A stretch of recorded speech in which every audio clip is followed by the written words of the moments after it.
آج اس کے دروازے پر کس لیے آئے ہو؟ تیرا دروازہ تجھے ہے نہیں، کس لیے آیا ہے؟ اس نے کہا جس کے لیے ہے وہ بھی آیا ہے،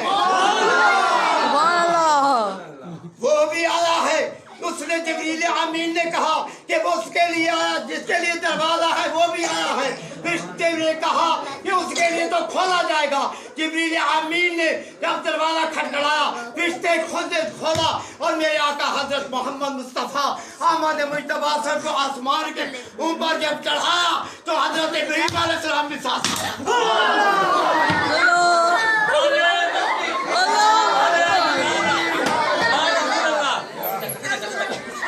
میرے آقا حضرت محمد مصطفیٰ صلی اللہ علیہ وسلم، میرے آقا حضرت محمد مصطفیٰ احمد مجتبیٰ صلی اللہ علیہ وسلم نے جب آسمان کے اوپر گئے، انبیاء علیہ السلام سلامی دے رہے تھے، استقبال کے لیے